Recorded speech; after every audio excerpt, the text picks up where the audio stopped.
পিসির দিন শেষ, পিসি 2.0 চলে আসছে। তো ভালভ রিসেন্টলি স্টিম ডেকের পর অ্যানাউন্স করেছে তাদের নতুন লাইন আপ স্টিম মেশিন। তো স্টিম মেশিন লাইন আপে তারা হোম কনসোল প্লাস একটা কন্ট্রোলার এবং সাথে একটা ভিআর হেডসেট লঞ্চ করেছে। তো বেসিক্যালি PS5 আর এক্সবক্স এর মতো তাদের এটা একটা হোম কনসোল হতে যাচ্ছে, যেখানে তারা স্পেক হিসেবে অ্যাড করেছে AMD Ryzen Zen 4 CPU এবং জিপিইউ হিসেবে আছে RDNA 3.0 এবং র্যাম হিসেবে পাচ্ছেন DDR5 16GB র্যাম এবং জিপিইউ VRAM হিসেবে থাকছে 8GB VRAM। তো স্টিম ক্লেম করেছে তাদের এই কনসোল দিয়ে আপনি 4K 60 FPS এ গেমিং করতে পারবেন। তো এখানে ওএস হিসেবে ইউজ করা হয়েছে তাদের লিনাক্স বেস স্টিম ওএস। তো অনেকেই এটাকে পিসি 2.0 নাম দিয়েছেন কমিউনিটিতে। তো এটাতে আপনি স্টিম ওএসে সকল গেমই খেলতে পারবেন। তো আরেকটা ক্লেম হচ্ছে যে স্টিম ডেকের থেকে এটাতে 6 গুণ বেশি পারফরমেন্স পাওয়া যাবে। কতটা কি সেটা তো হাতে আসলেই বোঝা যাবে। এটার কোনো প্রাইস তারা লঞ্চ করেনি, বাট লিক্স এবং কমিউনিটি থেকে এক্সপেক্ট করা হচ্ছে যে এটার প্রাইস $800 থেকে $1000 মধ্যে থাকবে। তো সেম রেঞ্জে কিন্তু আপনার এক্সবক্স PS5 সবকিছুই বিলং করে।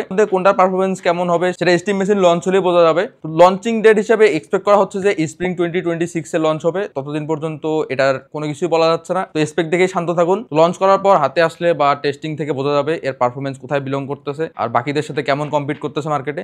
তো ততদিন পর্যন্ত স্টে টিউনড।